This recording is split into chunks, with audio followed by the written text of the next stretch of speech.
انداز دیکھیے، ارشاد فرمایا والعصر، رب فرماتا ہے مجھے زمانے کی قسم ہو۔ اللہ کو بھی قسم اٹھانے کی ضرورت ہے، مالک کریم کو بھی کیا حاجت ہے کہ وہ قسم اٹھائے، لیکن تاکید کر کے بات ذہن میں اتارنے کے لیے۔ انسان کا مزاج ہوتا ہے نا، جس بات پہ قسم اٹھائی جائے اس کو انسان سمجھتا ہے زیادہ پکی ہے، تو طبع انسانی کے مطابق بات کی، فرمایا والعصر، زمانے کی قسم ہو۔ انسان کو پیدا کرنے والا رب قسم اٹھا کے انسان کی ایک بات کرتا ہے، والعصر، مجھے قسم ہو زمانے کی، ان الانسان لفی خسر۔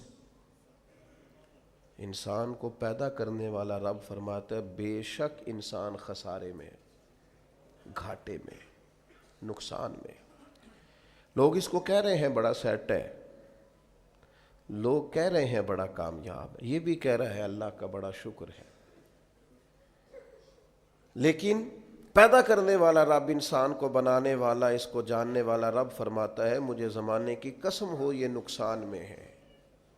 اور خسارہ، اس خسارے کو نہیں کہتے ہیں کہ لوگ کہتے ہیں میں نے کاروبار کیا تھا تو نفع نہیں ہوا نقصان ہوا۔ خسارہ اس خسارے کو کہتے ہیں جو اصل مال بھی ضائع ہو جائے، راس المال بھی ضائع ہو جائے تو کہتے ہیں خسارہ ہوا ہے، یعنی اس کے پاس جو تھا اس میں بھی یہ خسارے میں کیا؟ یا اللہ سارے خسارے میں ہے؟ فرمایا نہیں، الا الذین آمنوا، جن میں 4 صفتیں پائی جائیں وہ نہیں خسارے میں۔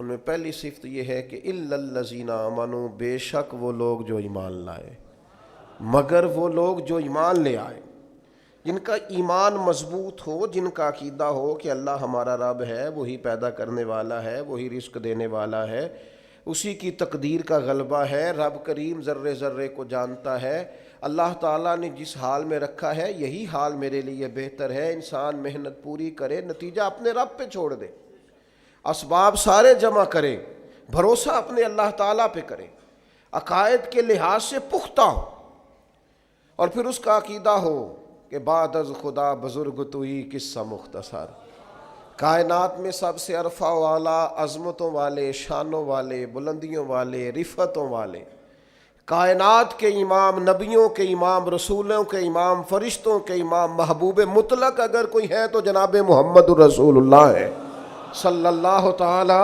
علیہ وسلم۔ سب سے اولا ہو اعلیٰ ہمارا نبی، سب سے بالا ہو اعلیٰ ہمارا نبی، اپنے مولا کا پیارا ہمارا نبی، اور دونوں عالم کا دھولا ہمارا نبی۔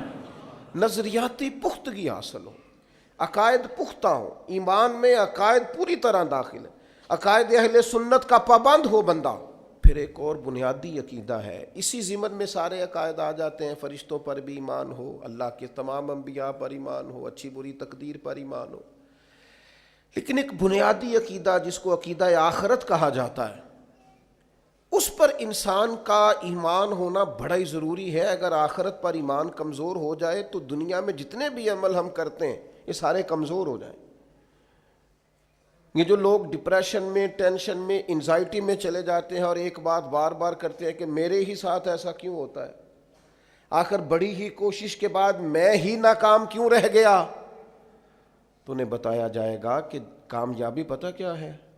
لا یستوی اصحاب النار و اصحاب الجنہ، اصحاب الجنت هم الفائزون، جنتی اور جہنمی برابر نہیں ہیں، کامیاب وہ ہیں جنہیں اللہ تعالیٰ نے اصحاب جنت بنایا ہے۔ جو جنتی ہیں وہ کامیاب ہیں، جس کو اپنی آخرت کے تعلق سے اللہ تعالیٰ نے فکر سلیم دی ہے، راہ ہدایت دی ہے، اعمال حسنہ پر استقامت دی، اور وہ سمجھتا ہے کہ میں محنت اپنی آخرت کو ٹھیک کرنے کے لیے کر رہا ہوں، جد و جہد میری اپنی قبر کے لیے، حشر کے لیے، آخرت کے لیے۔ آخرت پر جس بندے کی توجہ ہے وہ بندہ کامیاب ہے۔ اس لیے دنیا میں اگر دنیاوی طور پر کوئی ناکامی آ بھی جائے تو کوئی اتنی بڑی ناکامی نہیں ہے، اس لیے کہ اصل کامیابی آخرت کی کامیابی۔ تو عقائد مضبوط ہوں، اور پھر عقائد اہل سنت کی پابندی اس کے پاس موجود ہو، نہ رفض کی طرف اس کا رجحان ہو، نہ خارجیت کی طرف اس کا رجحان ہو، اس کے نظریات ستھرے ہوں، اجلے ہوں، خوبصورت ہوں، وہ رسول پاک کی ذات گرامی کی پوری غلامی کرنے والا وہ شخص، تو اس کے نظریات اعلیٰ ہوں۔ تو فرمایا کہ انسان خسارے میں ہے الا الذین آمنوا، مگر وہ لوگ جو ایمان لائے، وعملوا الصالحات، اور جنہوں نے نیک اعمال کیا۔ اور یہاں بات ختم نہیں ہوئی، دو صفتیں اور بھی پیدا کریں۔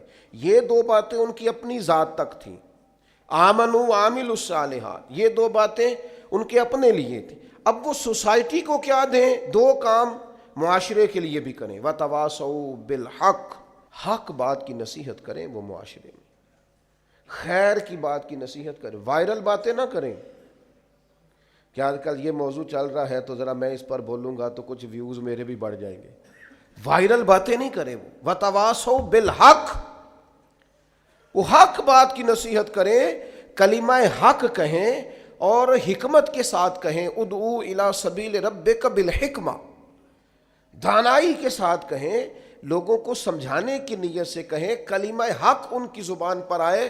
اور میرے نبی پاک علیہ السلام نے فرمایا سب سے افضل جہاد ظالم بادشاہ کے سامنے کلمہ حق کہنا ہے۔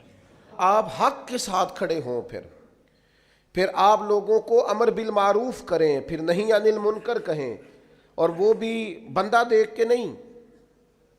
اگر امیر آدمی غلطی کر رہا ہے تو پھر آپ خاموش ہیں، اور کسی غریب کو کرتے دیکھ لیا ہے تو آپ نے دینی حکمت کو بھی پیش نظر نہیں رکھا اور اسے رسوائی کر دیا ہے، آپ نے اسے سخت ترین تکلیف سے گزار دیا ہے۔ حق بات کی نصیحت کریں، اور جو لوگ حق بات کہتے ہیں نا ان پر تکلیف بھی آتی ہے، تکلیف آتی ہی ہمیشہ حق کہنے والوں پر۔ تو چونکہ میدان لگایا ہے، اب حق میں نکلے ہو، اب تم نے سفر شروع کیا ہے تو بھائی پیروں پہ چھالے تو پڑیں گے، سفر کرو گے تو تھکاوٹ تو ہوگی، کوئی رستہ طے کرو گے تو گرد تو پڑے گی، اگر کسی سمت تیز دوڑو گے تو مخالف سمت سے ہوا تو تیز آئے گی۔ اب وہاں گھبرانا نہیں، کمزور نہیں پڑنا، تھکی باتیں نہیں کرنی۔ اب ایسا نہ ہو کہ تم نے معذرت خواہانہ رویہ اختیار کیا، وتواصوا بالحق وتواصوا بالصبر، وہ حق بات کی وصیت کرتے ہیں اور ایک دوسرے کو صبر کی تلقین کرتے ہیں۔ چار صفات پیدا کریں تو خسارے سے بچ سکتے ہیں۔